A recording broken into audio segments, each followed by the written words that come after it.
Donc, bonjour et bienvenue à tous à cette conférence publique organisée par Commis. Aujourd'hui, nous avons le plaisir de recevoir Julie Pinel, diplômée de la maîtrise en éducation à l'Université de Montréal, où elle s'est intéressée à la socialisation de genre, à la qualité des interactions et à l'engagement de l'enfant dans les services éducatifs et à la petite enfance. Parallèlement, elle a été impliquée syndicalement au sein de son syndicat local et de sa fédération. Depuis 2018, elle s'occupe des dossiers de la condition des femmes à la Centrale des syndicats du Québec. La conférence d'aujourd'hui est offerte dans le cadre de la Journée internationale des droits des femmes. Nous passerons en revue l'historique du mouvement des femmes au Québec et nous présenterons les enjeux actuels en lien avec la liberté et l'émancipation des femmes. Les thématiques et les revendications qui ont été soulevées lors de la dernière année seront également parcourues. Donc, a priori, la conférence dure 1 heure. Par la suite, on aura 30 minutes pour la discussion et les questions. Donc, je vous laisse la parole. Excellent. Puis je suis un produit de l'UQAM, pas de l'Université de Montréal. Pardon. Mais c'est pas grave, non, mais je le précise.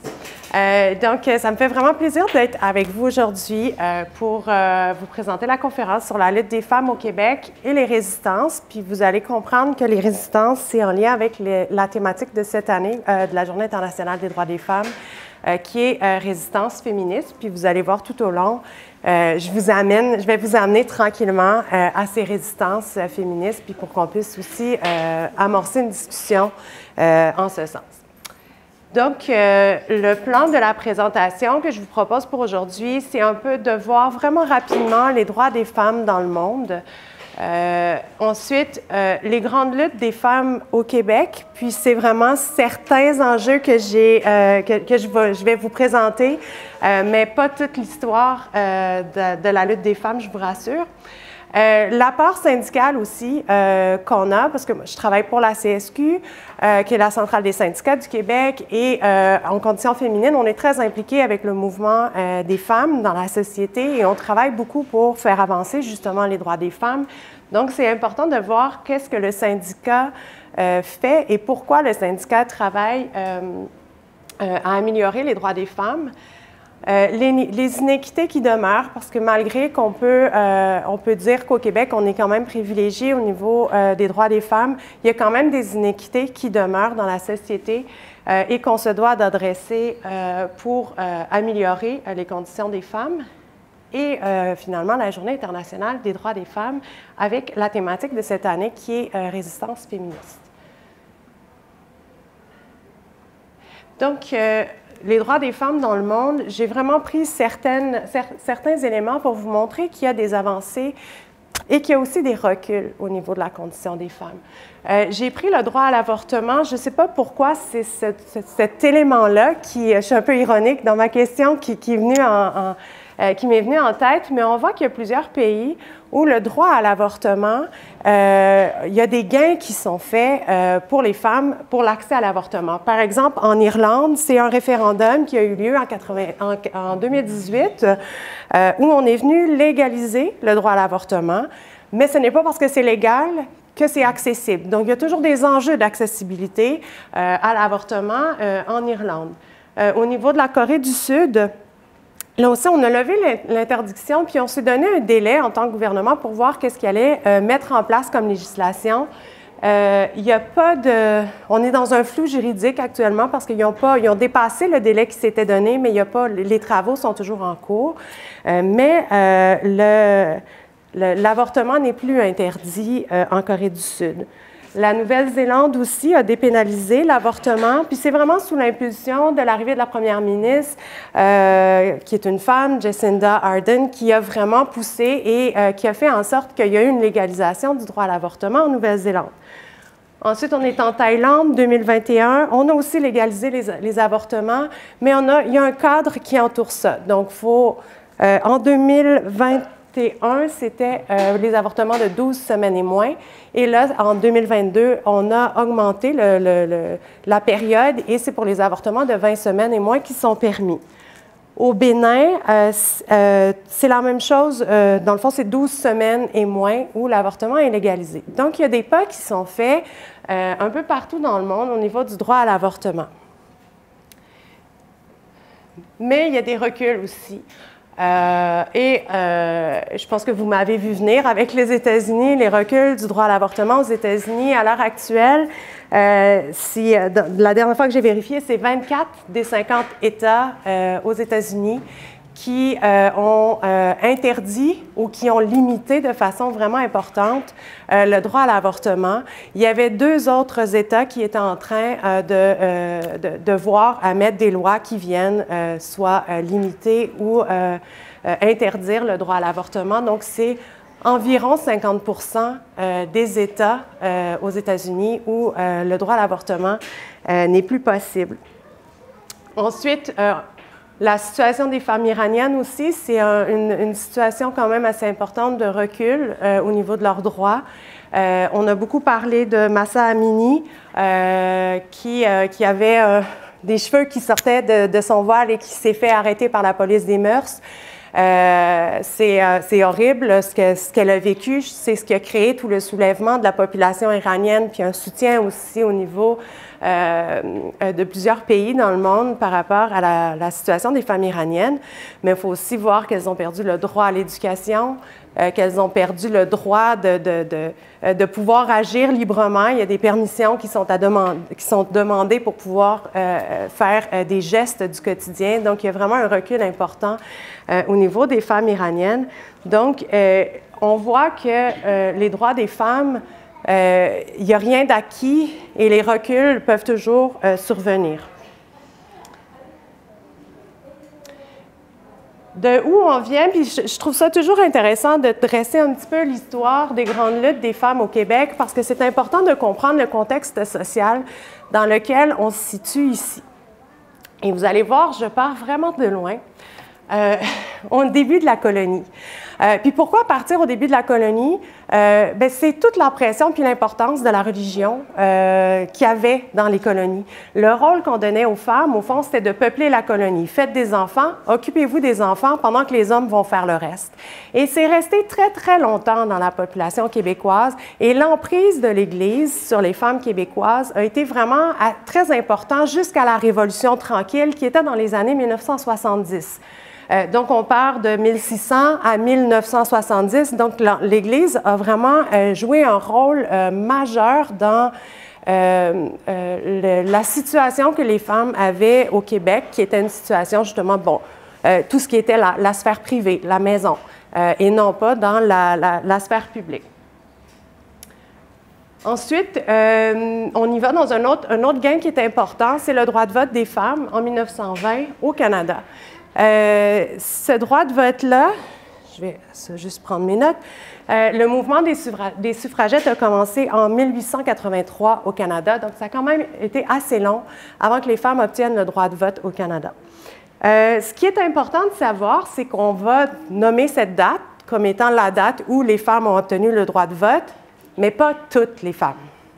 Il y avait des provinces qui venaient limiter le droit de vote aux femmes qui sont, là je vais mettre mes guillemets, parce que c'est comme ça que c'est écrit, mais c'est à cause de la race que les personnes avaient, elles étaient privées de droit de vote. Donc, si la province privait les personnes d'un droit de vote, elles ne pouvaient pas non plus voter au fédéral.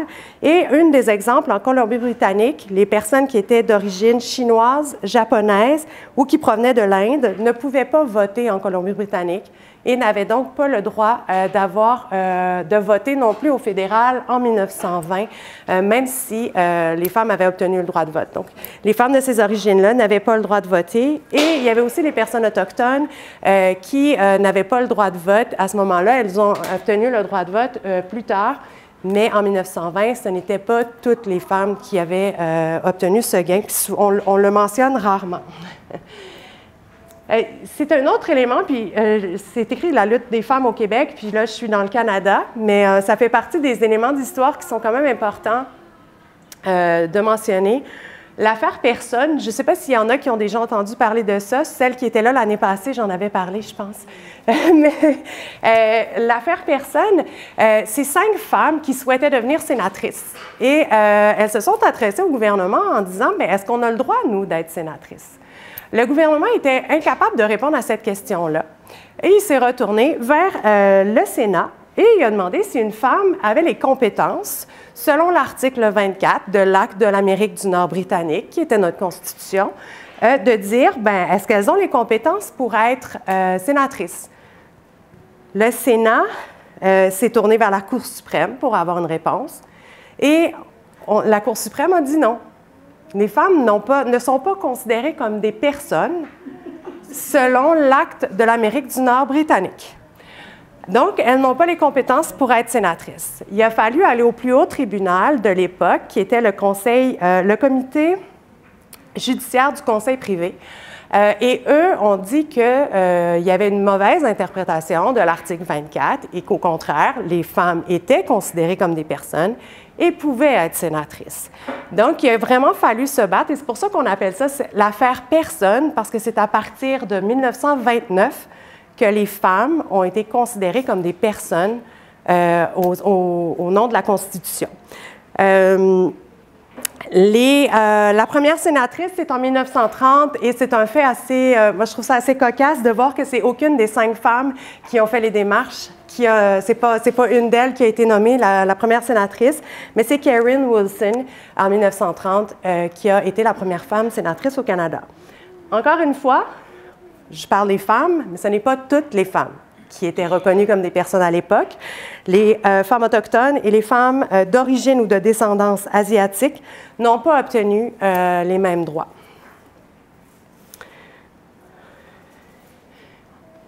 On arrive au droit de vote au Québec. C'est une lutte qui a commencé vraiment sur le tard au Québec, la lutte pour le droit de vote. C'est en 1912, je parlais de 1883 pour le Canada. C'est en 1912 au Québec où on a commencé à se mobiliser pour obtenir le droit de vote et on l'a obtenu en 1940. Ce qu'il faut savoir aussi, puis c'est assez intéressant parce qu'on a l'impression que les femmes au Québec ont eu le droit de voter pour la première fois en 1940, mais c'est faux. En 1791, les femmes avaient le droit de voter. Si elles étaient propriétaires, c'est vraiment le statut de propriétaire, sans distinction au sexe, qui donnait le droit de vote aux gens. On a enlevé le droit de vote aux femmes en 1849 et c'est en 1892, il y a une loi qui a été votée où on donnait le droit de vote aux femmes célibataires et propriétaires ou les veuves, mais juste au niveau scolaire et municipal. Donc, elles avaient le droit à ces niveaux-là, mais elles n'avaient pas le droit au niveau provincial. Donc, quand on dit que c'est seulement en 1940 que les femmes ont obtenu le droit de vote, bien, on voit que dans l'histoire, il y a des droits qui ont été perdus et qu'on a dû se battre pour regagner ces droits-là. Ensuite, 1964, et moi, les dates, je trouve ça toujours très parlant de voir à quel point ces gains-là qu'on a eus au Québec, c'est presque hier. Ça ne fait pas si longtemps qu'on a une reconnaissance juridique. C'est Marie-Claire Kirkland-Casgrain, qui était la première femme ministre à l'Assemblée nationale, qui a fait adopter la loi sur la capacité juridique des femmes mariées. Parce qu'il fallait savoir, c'est qu'avant 1964, quand on était marié, on n'existait plus. On n'avait plus de droits. Ce qu'elle a fait, c'est que cette loi-là abolissait le devoir d'obéissance parce qu'on avait un devoir d'obéissance envers son conjoint. Cette loi-là venait abolir ce devoir d'obéissance. Ça venait donner aussi la permission d'accomplir des actes juridiques sans le consentement de l'époux, le droit d'administrer et disposer de ses propres biens. En des mots plus simples, le droit d'ouvrir un compte de banque, d'encaisser seul une paye, sans avoir l'aval du conjoint, signer un bail, obtenir un prêt, une hypothèque. 1964. Avant, les femmes ne pouvaient pas le faire sans le consentement de leur époux. Ensuite, le droit à l'avortement, ça aussi, c'est assez récent qu'on a eu le droit à l'avortement ici au Canada. Dans le droit à l'avortement jusqu'en 1988, c'était un crime au Canada de se faire avorter. Il y avait Trudeau père, Pierre Elliott Trudeau, qui avait en 1969 apporté certains assouplissements. Donc, ça pouvait se faire, mais il fallait passer devant un comité qui évaluait la demande, qui évaluait les procédures qui allaient être prises pour faire l'intervention. Et là, le comité décidait si oui ou non la demande était acceptable.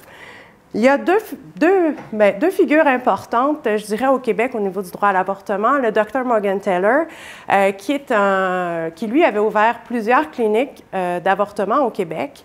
Il a été arrêté à quelques reprises. Il a fait de la prison. Il y a eu il a passé 2 fois en cours.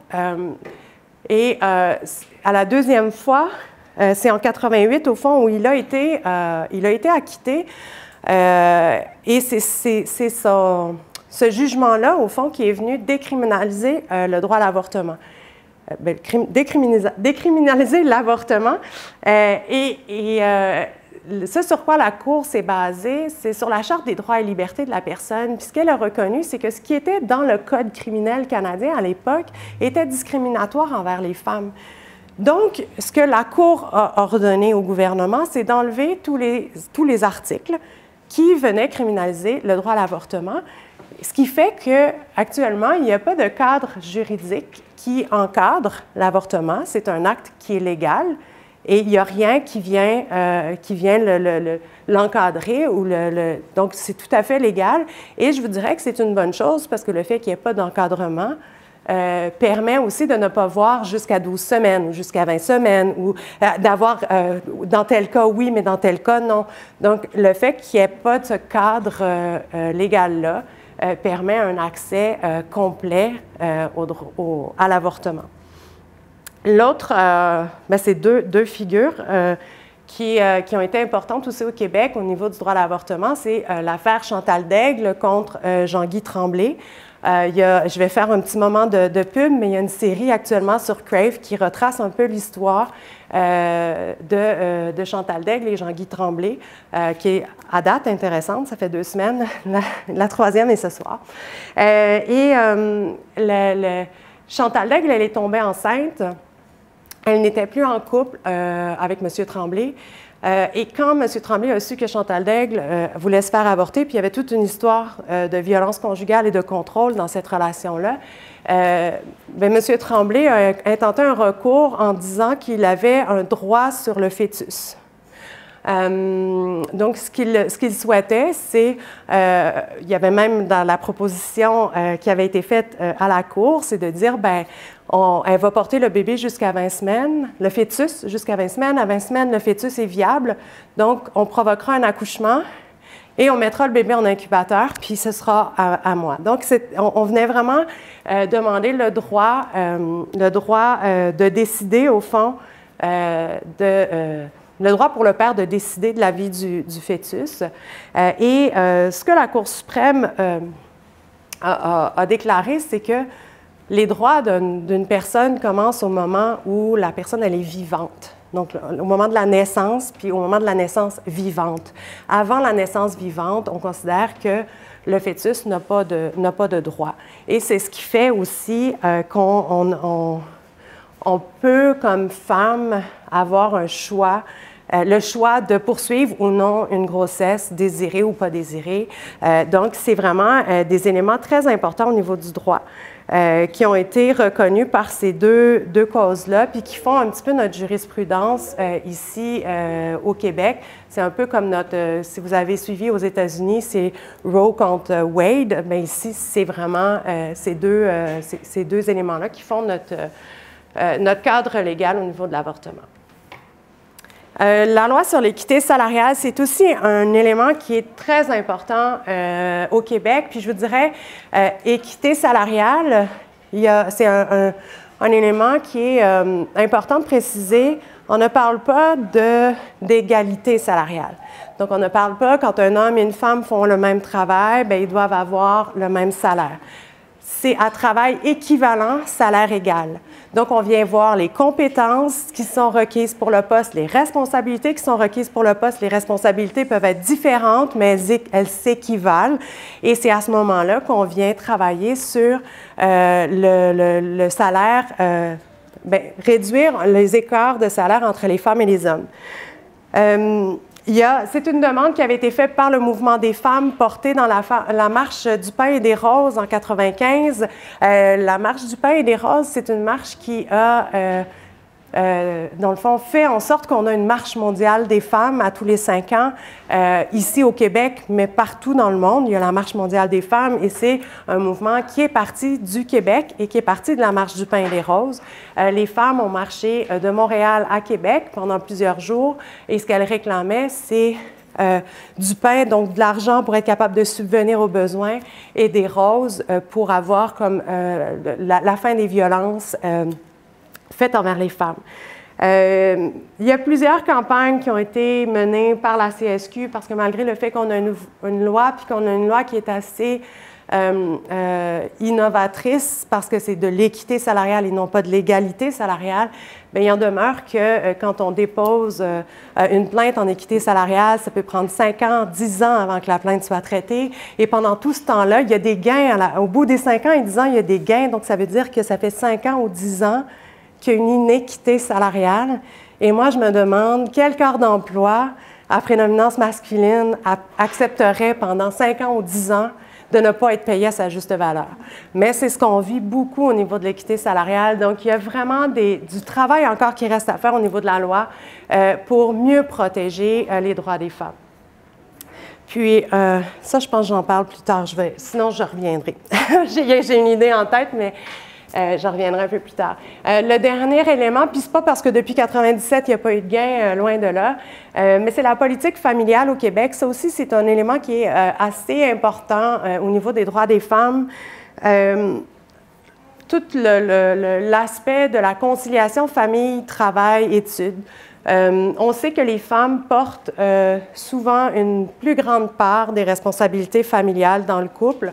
Ce n'était pas différent en 1997. Je vous dirais qu'on a même probablement fait quelques avancées, gagné quelques minutes depuis ce temps-là. Mais c'était difficile pour les mères de jeunes enfants d'accéder au marché du travail. Et la politique familiale, ce qu'elle est venue mettre en place, c'est le régime d'assurance parentale qu'on a, bien, il a été amélioré depuis 1997, mais c'est le régime d'assurance parentale et tout le développement du réseau des CPE, des services éducatifs à l'enfance, qui a été mis en place aussi avec la politique familiale. Et ce que ça a permis, c'est vraiment d'avoir un impact positif sur la place des femmes sur le marché du travail. Et quand on regarde les données des femmes, le taux d'emploi des femmes au Canada, si on se compare, par exemple, en 2022, chez les femmes de 24 à 44 ans, le taux d'emploi au Québec était de 84,8 %.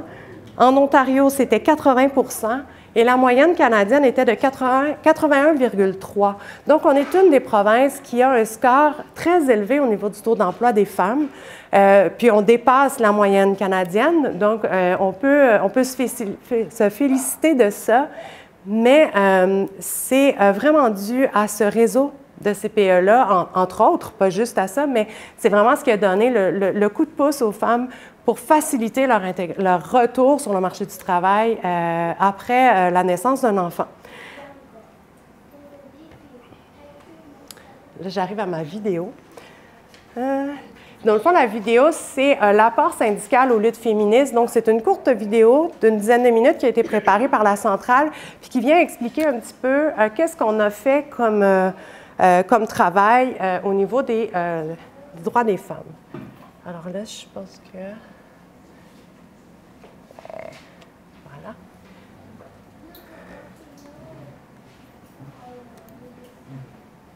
Ouais, là, c'est le son, par exemple. Là.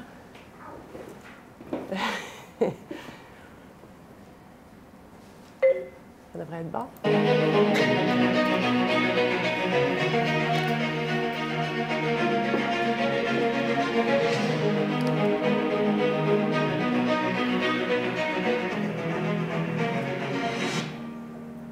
Les droits et les conditions de travail et de vie que connaissent aujourd'hui les personnes salariées du secteur public ne sont pas arrivés par hasard. Ils sont le fruit de nombreuses luttes menées par les travailleuses et travailleurs qui se battent depuis près d'un siècle pour améliorer leurs conditions et faire reconnaître la légitimité de leurs revendications. Ce sont toutes ces batailles, ces grèves et ces manifestations éclatantes qui ont contribué à façonner le Québec d'aujourd'hui.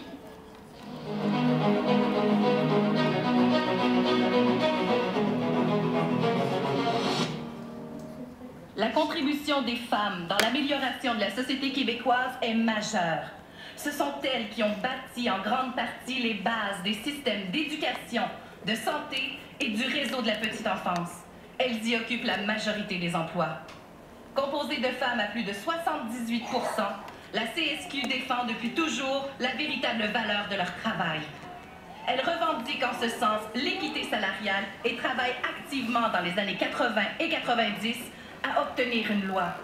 Adoptée en 1996, la loi sur l'équité salariale a des effets positifs pour bon nombre de travailleuses, comme dans les secteurs de l'éducation, de la santé et des services sociaux. C'est assez particulier qu'encore une fois, en début d'année 2002, nous devions encore une fois nous battre pour l'équité salariale pour les femmes. Certains seront étonnés de savoir qu'un enseignant puis une enseignante, à une certaine époque, avait des salaires différents pour le même travail. C'était vrai aussi pour les infirmiers et pour les infirmières. Pour nous, ça semblait clair qu'il fallait se doter d'une loi sur l'équité salariale qui viendrait enchasser ces principes-là, puis reconnaître finalement qu'il y a de la discrimination, puis la corriger. Notre lutte, elle est en solidarité avec celle menée par toutes les autres femmes, dans le secteur privé, au gouvernement fédéral, nos collègues dans le soutien, chez les professionnels. C'est la bataille de toutes les femmes travailleuses, c'est la bataille pour l'égalité, pour l'équité salariale. Entre 1997 et 2018, l'écart salarial entre les hommes et les femmes diminue, mais la loi n'efface pas complètement les iniquités. Aujourd'hui, les hommes gagnent 10,2 % de plus que les femmes. En 2021, 25 ans après l'adoption de la loi sur l'équité salariale, les membres de la CSQ manifestent dans plusieurs régions du Québec pour revendiquer une loi avec plus de mordants. Les modifications apportées au cours des dernières années ayant introduit des dispositions discriminatoires, la centrale et ses partenaires syndicaux réclament des changements et portent la cause devant les tribunaux. La CSQ livre une autre bataille pour les droits des femmes en réclamant le droit à la syndicalisation des responsables de services éducatifs en milieu familial. Elles gagnent en moyenne 13 700 $ par année en 1996 et n'ont pas accès aux jours fériés, aux absences pour maladie ou responsabilités parentales, ni aux congés parentaux. À force de détermination, les RSE et la CSQ marquent l'histoire. En 2008, un jugement déclare inconstitutionnelle la loi 8, adoptée sous bâillon en 2003 par le gouvernement libéral de Jean Charest, empêchant leur syndicalisation. Grâce à ce jugement, la CSQ est la première centrale à accueillir 14 000 de ses travailleuses dans ses rangs. Là, c'était la grande fête parce que là, c'était sûr qu'on pouvait enfin négocier des conditions de travail. C'était vraiment comme une nouvelle lancée. On pouvait se dire que maintenant, on avait un droit d'association, on avait le droit de se regrouper, d'avoir accès à des protections sociales, avoir une partie pour payer sa régie des rentes, se mettre des sous dans un REER. Entre le jugement grenier et aujourd'hui, c'est 40 % d'augmentation salariale. C'est pas rien, là.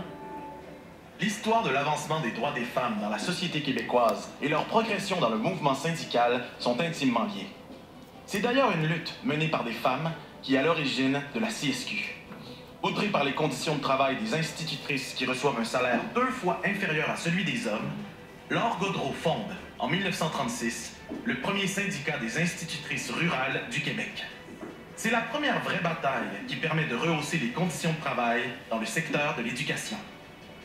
Quelques années plus tard, la pionnière du syndicalisme enseignant cofonde la Corporation des instituteurs et institutrices catholiques de la province de Québec, qui devient la centrale de l'enseignement du Québec, puis en 2000, la centrale des syndicats du Québec, en accueillant chaque fois une diversité de corps d'emploi.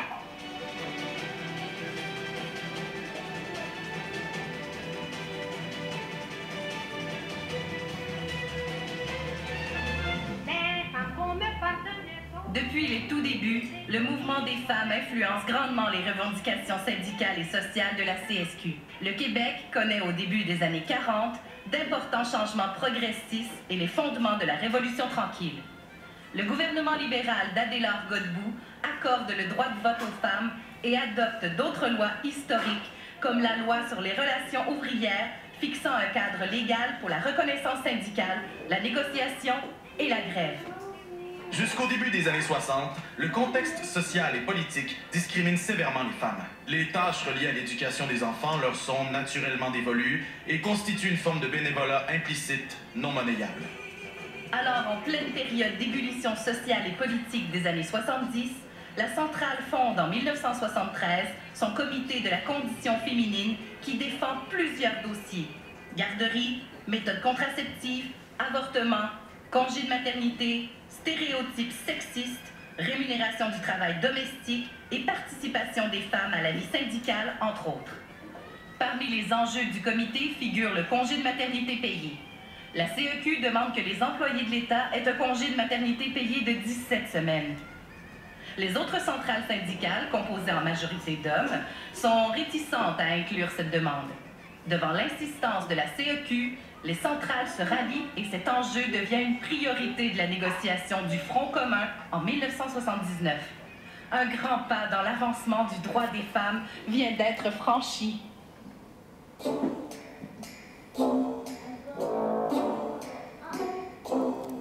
Salutations, classe ouvrière! Eh oui, c'est moi, votre bon vieil ami Charles Beauchesne, qui vous offre aujourd'hui sa meilleure imitation d'un pourfendeur du patronat, afin de vous parler des institutrices, nos bonnes vieilles enseignantes, colonnes vertébrales de notre société, celles qui montrent à nos enfants toutes sortes de choses comme les mathématiques et bien souvent leur premier adulte en méthode burn-out. Effectivement, il arrive souvent que le personnel enseignant ne soit pas apprécié à sa juste valeur pour essentiellement servir de remplacement à tous ces parents qui ont choisi de miser sur leur carrière, ou qui se souviennent simplement pas comment expliquer une longue division, et demandez-moi pas comment on fait. Néanmoins, vous seriez surpris d'apprendre que ça a déjà été bien pire pour les institutrices par le passé. Si on se fie à un magazine scolaire de 1915, nos institutrices devaient, entre autres, ne jamais voyager hors de la ville, être disponibles à la maison entre 20h et 6h du matin, donc techniquement les parents en colère pouvaient débarquer à toute heure de la nuit, ne pas se marier pendant leur contrat et ne jamais être vus avec un homme. J'ai l'impression que quelqu'un a essayé de la bypasser, celle-là. Ne pas porter de couleur vive, ni se teindre les cheveux, impossible d'être punk. Balayer l'école au moins une fois par jour et brosser les planchers une fois par semaine. Youpi! Effectivement, même s'ils avaient eu le droit, difficile de trouver le temps de faire l'amour à un personnage du terroir joué par Roy Dupuis avec cet horaire de merde. Faut dire que malgré certains progrès en matière de droits des femmes dans les années 40, le contexte social et politique jusqu'au début des années 60 discrimine sévèrement les femmes. On considère souvent que les tâches reliées à l'éducation des enfants font partie de la nature même des femmes. Oh, dude! Ce qui en fait donc une forme de bénévolat implicite non monnayable. De toute façon, on les traite de paresseuses parce qu'ils ont été off.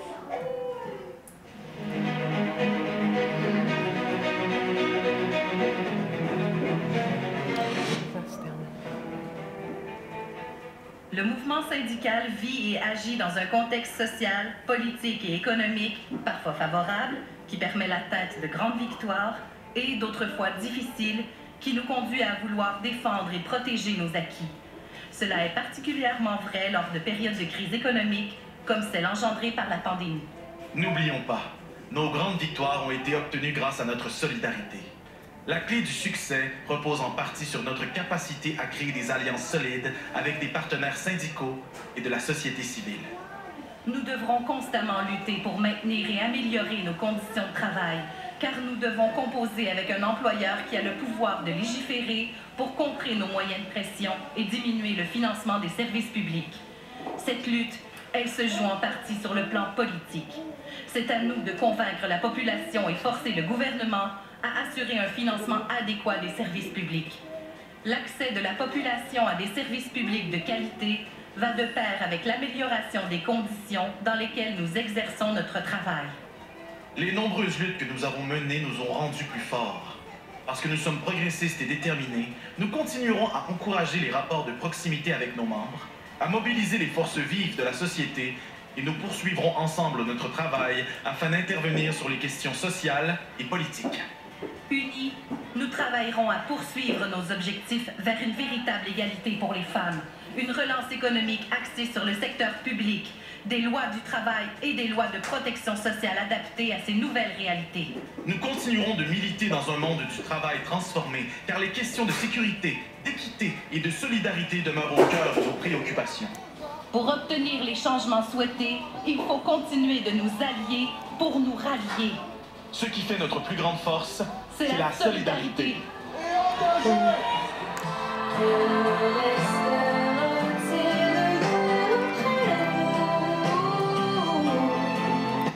Je pourrais vous mettre les Sœurs Boulay en entier, mais...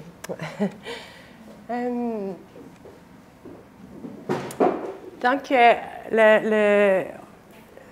on termine avec l'importance de l'alliance, de la solidarité. Puis ces alliances-là, c'est aussi avec les groupes de femmes qui travaillent ou qui militent pour l'avancement des droits. C'est vraiment un des angles avec lesquels on travaille beaucoup syndicalement.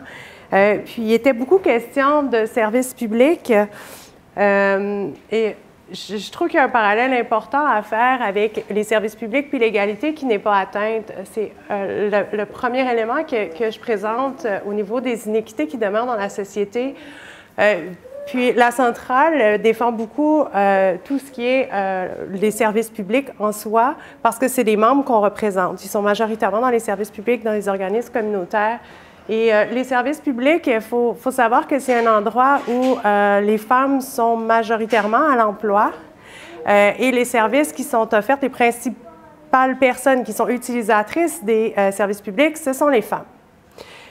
Parce que c'est les femmes qui ont les responsabilités des familles, c'est les femmes qui ont plus de responsabilités aussi au niveau de l'approche aidance. Donc, quand il y a une coupure dans des services offerts, par exemple, par l'école ou par les services de santé, bien, ce sont les femmes qui vont être les premières à avoir les incidences de ça et qui vont devoir pallier.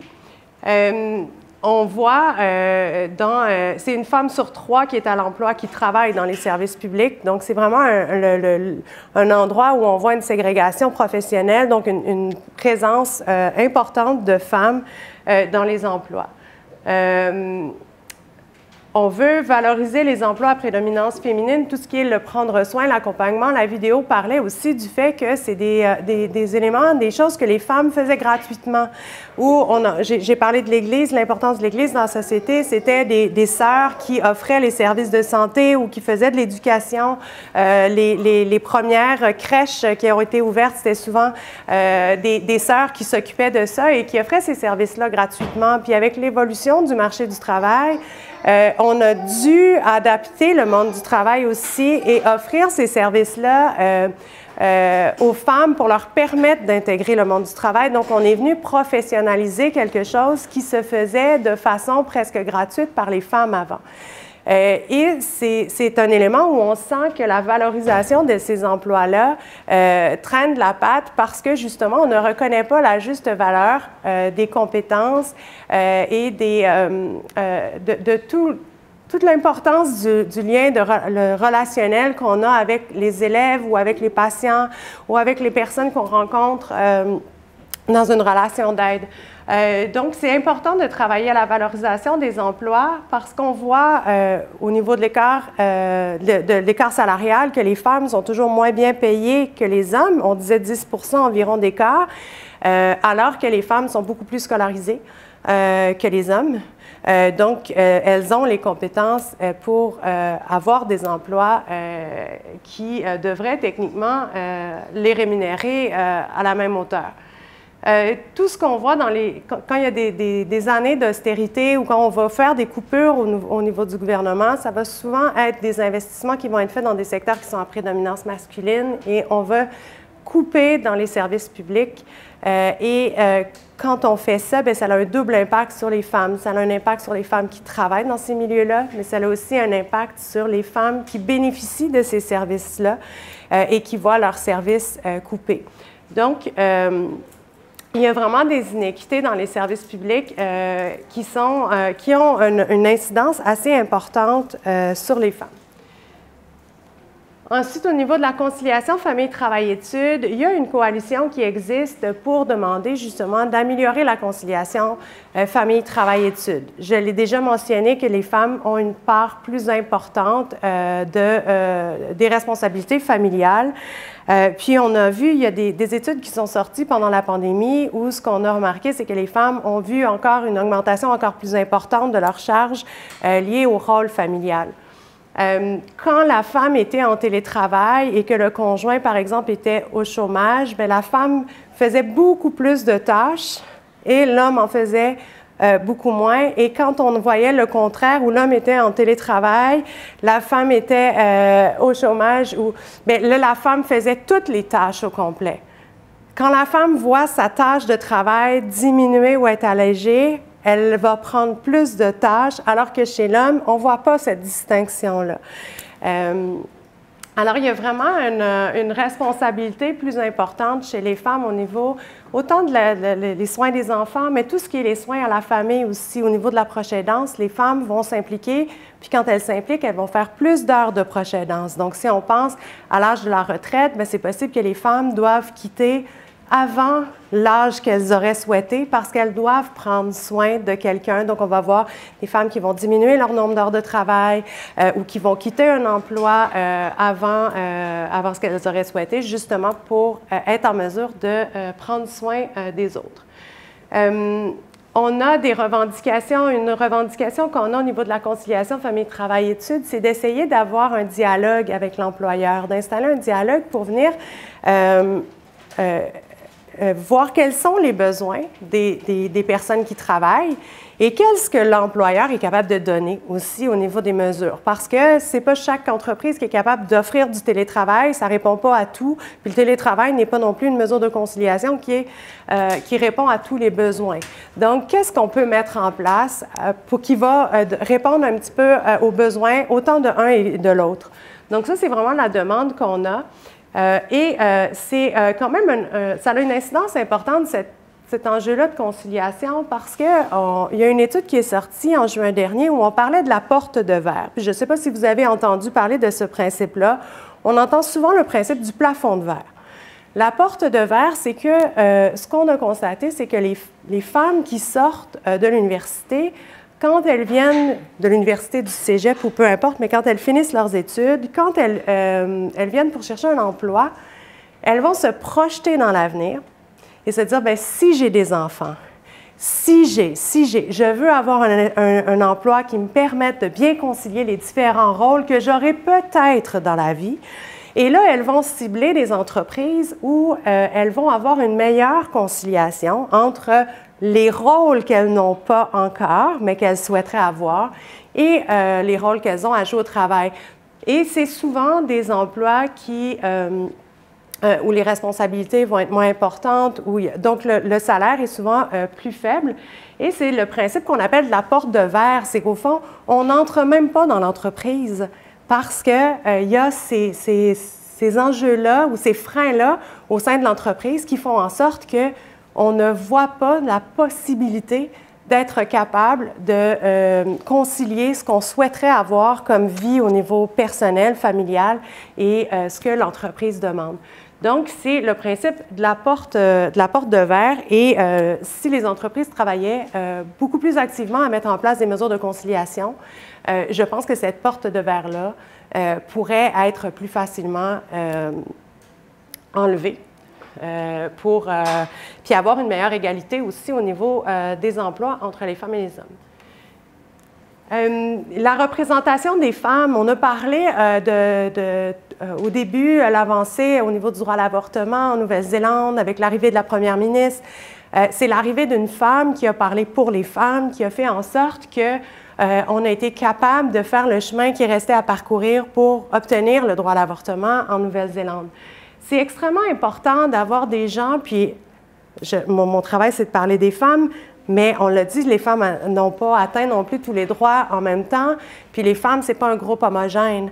Fait que c'est important d'avoir une représentation des femmes, puis de la diversité des femmes aussi qu'on représente. Il y a un exemple, moi, que j'ai donné, puis maintenant, ça me frappe aux yeux à toutes les fois que je le vois, mais des fois, on va dire qu'une salle est accessible pour les gens qui sont en fauteuil roulant. Sauf que quand on arrive, les interrupteurs sont tous très élevés. Il y a des petits éléments comme ça qui, à première vue, quelqu'un qui n'est pas en fauteuil roulant ne verra pas de problème parce qu'il ne s'est jamais buté à avoir un interrupteur qui était trop haut pour que la personne puisse aller l'ouvrir. Mais c'est en travaillant avec les gens qui vivent des problématiques qu'on est capable de voir quels sont leurs réels besoins puis leur répondre. Et pour ça, c'est important d'avoir une représentation des femmes, mais d'avoir aussi une représentation des gens qui vivent différentes discriminations et pas juste qu'ils soient là et présents, mais leur donner la voix, leur permettre de s'exprimer et prendre en considération ce qu'ils amènent.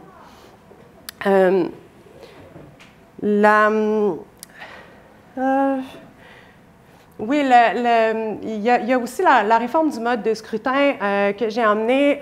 Puis, c'est important d'avoir un régime politique qui nous permette d'avoir aussi une représentation juste de la société. Puis, quand on regarde la place des femmes, on peut se féliciter actuellement dans le gouvernement qu'on a. Il y a beaucoup de députées femmes. On a la première femme autochtone qui a un ministère. Donc, il y a quand même des belles avancées qui sont faites. Mais ce que l'histoire nous dit, c'est que ces acquis-là, c'est en dents de scie. Donc, on avance, on recule. On avance, on recule. Alors, c'est important d'essayer de mettre des mécanismes en place qui viennent protéger justement la place des femmes dans ces organisations-là pour s'assurer qu'on conserve cette belle représentation qu'on a actuellement. Dans les représentations, là, on va parler du plafond de verre aussi. Le plafond de verre, c'est être dans une entreprise, dans une organisation, mais ne pas être capable de prendre plus de responsabilités ou d'avoir un poste avec plus de responsabilités ou plus une promotion au fond parce que justement, ça ne nous permet pas de concilier nos différents rôles ou tout simplement, on ne voit pas une femme avoir ce poste-là. Et souvent, il y a de la discrimination qui se fait par des biais inconscients. Ce n'est pas toujours conscient. Mais il y a des recherches qui ont démontré que quand on avait 2 CV, avec une expérience et des compétences similaires, une femme et un homme, mais autant les femmes que les hommes vont avoir tendance à privilégier le CV homme. Et c'est la même chose aussi pour tout ce qui est les personnes issues de l'immigration, les personnes racisées, les personnes en situation de handicap. Il y a un biais inconscient dans notre façon de voir le petit bout de papier qui est devant nous, où on ne considérera pas la même... on peut ne pas considérer, on ne prendra pas pour acquis qu'on le fait tous, mais on peut ne pas considérer les compétences de manière égale en fonction du sexe, en fonction de la race, en fonction de différents éléments. Les violences envers les femmes... on a travaillé à une trousse sur la violence conjugale. Je pense qu'on l'a vu pendant la pandémie. Il y a eu énormément de... on a vu une recrudescence des cas de violence conjugale, une augmentation aussi des féminicides pendant la pandémie. C'était important de voir qu'est-ce que les gens pouvaient faire comme milieu de travail, mais qu'est-ce qu'on peut faire aussi comme personne, comment est-ce qu'on peut soutenir ou aider ces personnes qui vivent de la violence conjugale. On a souvent tendance à penser que c'est un problème de couple puis que ça ne nous concerne pas, mais la violence conjugale, c'est un problème de société. Ce n'est pas un problème de couple, c'est un problème de rapport de pouvoir entre les femmes et les hommes, c'est un problème d'éducation, comment on éduque nos garçons, comment on éduque nos filles. Et c'est un problème auquel on doit s'attaquer socialement, puis qu'on ne doit pas tolérer. Puis c'est pas évident parce que des fois, on peut être témoin de situations, puis c'est pas évident de pouvoir intervenir. Mais avec la trousse, c'est ce qu'on essaie de faire, d'essayer de donner des outils pour voir des situations, être capable d'être plus alerte aux signaux, puis de voir comment est-ce que je peux aborder cette personne-là, comment est-ce que je peux l'aider, et l'aider pas en intervenant auprès d'elle, mais en lui tendant la main puis en l'amenant vers des ressources spécialisées en matière de violence conjugale. Donc, elle est disponible sur le site Internet ouvert à tout le monde. Donc, si ça vous dit, vous pouvez aller la consulter. Toutes les relations égalitaires aussi. Je l'ai amené un petit peu dans la violence conjugale, mais il y a beaucoup de problématiques qu'on a au niveau de l'égalité entre les femmes et les hommes qui sont basées sur le fait que les rapports ne sont pas égalitaires dans la société. Ça passe par le biais beaucoup de l'éducation à la sexualité, la façon dont on socialise nos enfants, ce qu'on donne aussi comme jouet, comme opportunité aux enfants. Puis ce qu'on va voir souvent, c'est la présence de stéréotypes de genre qui sont là dès la naissance et avant même la naissance. Des fois, quand on peint la chambre, ce qu'on met, des bébés qui sont nés, après 24 heures de la naissance, les parents ne percevaient pas les filles et les garçons de la même façon alors qu'ils avaient le même poids, les mêmes caractéristiques physiques. Et on percevait les petits garçons comme étant forts et on percevait les petites filles comme étant douces, calmes. Et alors, tout ça joue aussi dans notre façon qu'on a d'élever les enfants. Et si on regarde ce qu'on voit à la télé, les émissions qui sont proposées aux enfants, quel rôle jouent les hommes, quel rôle jouent les femmes dans tout ça, puis des fois, on remarque que ça perpétue tous ces stéréotypes-là qu'on essaie de déconstruire après à l'âge adulte. Donc, il y a beaucoup de travail à faire au niveau des relations égalitaires et qui contribuerait aussi à diminuer toutes ces violences qu'on a envers les femmes. La cyberviolence, c'est... je ne sais pas si on peut la qualifier de nouvelle forme de violence, mais c'est une forme de violence qui est assez présente. On va parler d'une violence sur les réseaux sociaux.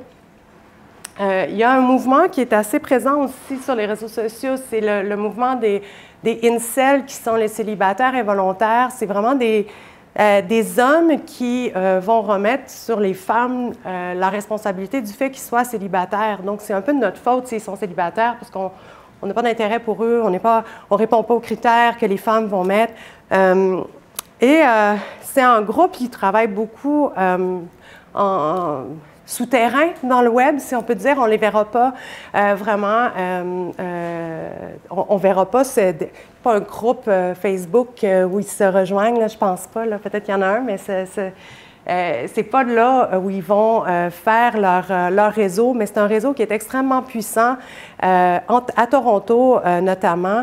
Et c'est une menace pour la sécurité des femmes en ligne, mais c'est aussi une menace pour la sécurité des femmes hors ligne, parce qu'ils ont vraiment une haine des femmes assez importante. Quand on regarde toute la cyberviolence qu'il y a en ligne, souvent on va harceler les femmes jour et nuit. Il y a des menaces qui peuvent être faites, menaces de mort, menaces de viol qui peuvent être faites aussi envers les femmes. La réponse qu'on va souvent donner, parce qu'il manque de législation internationale ou de pouvoir pour légiférer sur ces réseaux-là, mais souvent ce qu'on va dire aux femmes, c'est « mais ferme ton compte, enlève-toi de… » Alors, faut le transposer, disons, à la vie publique qu'on a. C'est un peu comme si j'allais à la police puis je disais, j'arrête pas de me faire harceler dans la rue. Il y a quelqu'un qui me suit continuellement, qui me fait des menaces de mort, qui me fait... Puis on me dit, t'as juste à rester à la maison. Arrête d'aller dans la rue. Mais c'est un peu ça qu'on fait avec le en ligne. On vient comme faire taire les femmes, les sortir de cet espace-là, qui, au fond, est un espace qui devrait aussi nous appartenir, puis dans lequel on devrait être capable de s'exprimer de façon sécuritaire, sans craindre. Puis souvent, les menaces vont être... on va critiquer la femme beaucoup sur son physique. On va sexualiser la femme aussi. On voit que la violence en ligne n'est vraiment pas la même que ce qu'un homme peut vivre au niveau de... Parce que je nie pas qu'il peut en avoir aussi envers les hommes, mais ce n'est pas la même chose. Même chose au niveau harcèlement psychologique et sexuel en milieu de travail, puis je vais le traiter aussi avec des violences organisationnelles. Des fois, on minimise ce qu'on peut vivre dans le travail qu'on fait. Par exemple, quelqu'un qui s'occupe d'un patient, le patient est malade et ce patient-là va toucher le sein de l'infirmière ou de la médecin continuellement à chaque fois. Puis on peut avoir tendance à dire, il est malade, là, c'est pas de sa faute. Mais en même temps, c'est une agression. C'est pas parce que la personne elle est malade qu'on est obligé de subir ce type de choses-là. Même chose quand on arrive en éducation où on voit qu'il y a quand même des hausses de violence des élèves envers les enseignants. Souvent, on ne donne pas les outils nécessaires. Puis là, je reviens aux coupures qu'il y a dans les services publics. Mais c'est du harcèlement, c'est des violences qu'on vit dans les milieux de travail qu'on ne devrait pas accepter puis qu'on ne devrait pas minimiser non plus. Mais il faut travailler à avoir une meilleure reconnaissance de ces risques-là aussi qui sont liés à des emplois féminins. Je vais juste... OK. Je pense que ça va dans le temps. Oui, je suis quand même pas pire. L'intersectionnalité, je ne sais pas si c'est quelque chose que vous avez déjà entendu parler, mais je vous parle au Québec, on a mis en place en 1997 l'analyse différenciée selon les sexes sur le plan provincial. Ce que ça visait à faire, c'est que quand on dépose un budget, par exemple, on doit regarder les mesures que je propose. Est-ce que ça a les mêmes incidences sur les femmes et les hommes? Puis, si, par exemple, on fait des investissements dans le secteur de la construction, parce que je vous ai déjà parlé, je reprends mon même exemple, on fait des investissements dans le secteur de la construction, on va couper dans le système scolaire, par exemple, mais là, ce qu'on va voir, c'est qu'on va générer de l'emploi chez les hommes et on va couper de l'emploi chez les femmes. Donc là, si on fait cette analyse-là, on va dire, oh, il y a quelque chose qui ne fonctionne pas dans mon budget, donc comment est-ce que je peux le rééquilibrer? Comment est-ce que je peux faire en sorte que il va y avoir des gens qui vont subir les impacts de certaines mesures, mais ça ne touchera pas un groupe plus que l'autre. Donc, c'est ce que ça vise à faire, l'analyse différenciée selon les sexes, qui n'est pas vraiment appliquée par le gouvernement provincial.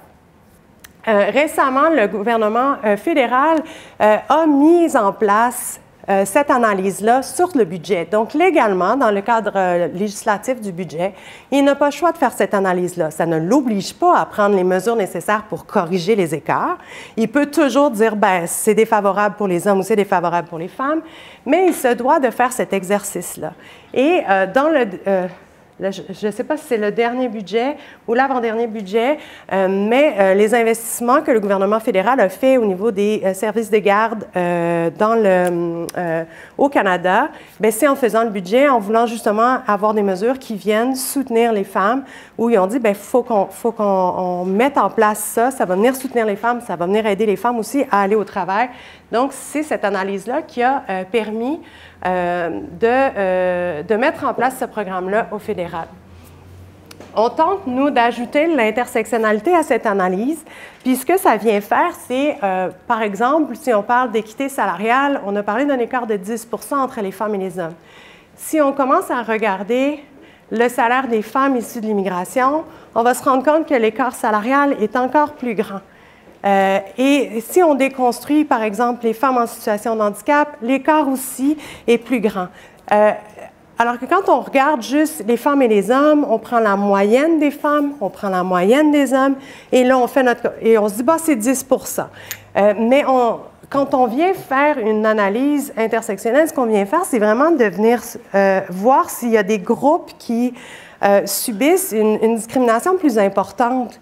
Et des fois, ce que ça permet, c'est de dire, oh là là, les femmes issues de l'immigration, par exemple, ont un salaire qui est beaucoup plus faible qu'une femme qui est née ici. Qu'est-ce qui explique ça? La reconnaissance des acquis, l'intégration sur le marché du travail, l'expérience québécoise qui est demandée quand on arrive. Alors là, on se dit, est-ce qu'on peut tenter d'aider de régler ces problèmes-là pour essayer de diminuer cet écart? Puis quand on diminue l'écart pour ces personnes-là, ce ne sera plus 10 % qu'on va avoir en haut. On va aussi diminuer l'écart dans la moyenne. Mais c'est d'essayer de venir travailler pour soutenir et reconnaître les besoins qui peuvent être plus spécifiques quand on déconstruit un petit peu cette moyenne-là qui nous donne comme un chiffre un peu édulcoré des réelles problématiques qui sont vécues. Donc, il y a ces analyses-là qui sont présentes et qui permettent de s'attarder ou de voir où sont les discriminations encore présentes et qu'est-ce qu'on peut faire ou comment est-ce qu'on peut faire pour ne pas reproduire de discrimination quand on met des lois, des mesures, des politiques en place comme gouvernement. Et qu'est-ce qu'on peut faire aussi pour travailler à diminuer les écarts entre les femmes et les hommes, mais ne pas aussi creuser les écarts entre les femmes elles-mêmes. Donc, c'est vraiment des outils qui sont intéressants et qui gagneraient à être utilisés de façon plus importante. La dernière inéquité, si je ne me trompe pas, c'est la dernière, ça aurait pu être la première, mais c'est le mythe de l'égalité atteinte. Moi, je me dis que si les gens pensent qu'on a atteint l'égalité entre les femmes et les hommes, il n'y a rien qui va se faire. Parce que si on ne reconnaît pas qu'il y a un problème, bien, comment est-ce qu'on va adresser des solutions à un problème qui n'existe pas pour nous? Donc, c'est important. Puis le mythe de l'égalité atteinte, il est présent. Il y a vraiment des gens dans la population qui pensent que tout est gagné maintenant, puis qu'il n'y a plus de problème au niveau de l'accessibilité à l'emploi. Donc, tout va bien dans le meilleur des mondes, puis on n'a plus vraiment à travailler pour l'égalité entre les femmes et les hommes. Le masculinisme puis l'antiféministe aussi, c'est très présent dans notre société. J'ai déjà entendu qu'au Québec, on était une société matriarcale, donc c'est les femmes qui dirigent le Québec et qui ont la mainmise sur le Québec, alors que c'est complètement faux, on n'est pas dans ce type de société-là. Mais il y a aussi ces contre-discours qui cherchent à venir discréditer aussi les discours féministes et les discours qui cherchent à tendre vers une meilleure égalité. Et c'est aussi présent chez nous. Donc, c'est important de travailler à déconstruire puis à sensibiliser la population sur les enjeux que vivent les femmes, les discriminations qui sont vécues par les femmes, pour justement voir la vraie réalité des choses et travailler à tendre vers une égalité plus grande que celle qu'on n'a pas aujourd'hui, finalement. J'arrive à la thématique de cette année, la résistance féministe. Puis avant de parler de la thématique, je trouve important de vous parler du 8 mars, la Journée internationale des droits des femmes. Si vous regardez à l'international, on va parler de la Journée internationale des femmes. On a travaillé au Québec pour ajouter des droits des femmes. Et ce n'est pas anodin d'avoir souhaité ajouter ça dans la Journée internationale des droits des femmes, parce que ce qu'on voyait, c'est que le 8 mars devenait une deuxième Saint-Valentin, deuxième journée de la fête des mères. Chaque année, moi, je me fais souhaiter bonne fête, la femme. Puis là, tu sais, tu dis, c'est pas ma fête. Oui, c'est une journée où on peut prendre pour célébrer. On a le droit de célébrer les luttes qu'on a menées, mais c'est une journée aussi pour se rappeler des luttes qui ont été faites, puis se rappeler du chemin qui reste à faire. Remettre de l'avant les inéquités qui sont présentes et travailler ensemble un moment, puis les mots dans le slogan de cette année, j'aime beaucoup les mots qui sont sur l'affiche, je ne sais pas si vous les voyez, mais la sororité, travailler ensemble comme femmes pour tendre vers un monde plus égalitaire comme femmes, comme il y a des hommes, c'est rare que je fais des conférences où il y a des hommes, donc désolée si je vous oublie, mais il y a aussi des hommes qui sont alliés à la cause et c'est toujours bénéfique de les avoir avec nous dans ces luttes-là. On voulait mettre l'amour comme acte de résistance, parce que résister, c'est pas juste de faire des actes, d'aller défoncer des fenêtres, c'est pas ça, résister. L'amour peut aussi être un acte de résistance. Travailler ensemble, ne pas baisser les bras, puis se dire, nous, on continue d'avancer, puis on n'accepte pas ce que vous nous proposez actuellement, puis on doit travailler encore. Donc, la sororité, l'amour comme acte de résistance, c'est vraiment ce qu'on a voulu mettre de l'avant avec le slogan de cette année. Vous avez ici la thématique qui expliquait le slogan. Moi, je trouve que c'est un texte qui est très parlant. Je peux vous le lire. C'est un slogan comme un chant de ralliement, un appel à la lutte, des mots scandés par nos aïeuls, nos sœurs et nos alliés, hurlés dans les rues, collés sur les murs, murmurés dans nos intimités, ressentis au plus profond de nous-mêmes. Un slogan fait de nos diversités, alimenté par nos colères, nourri par notre sororité. L'heure n'est pas à la division, elle n'est pas à la négociation, l'heure n'est pas silencieuse, elle est grave. L'urgence climatique, les polarisations, privatisations, l'effritement des droits des femmes, l'augmentation des violences à nos égards, l'exacerbation des inégalités, la montée du racisme, le sexisme décomplexé, la haine assumée, un slogan comme une évidence, l'amour comme acte de résistance. si vous remarquez, c'est résistance féministe aussi au pluriel, parce qu'il n'y a pas qu'une seule voix féministe.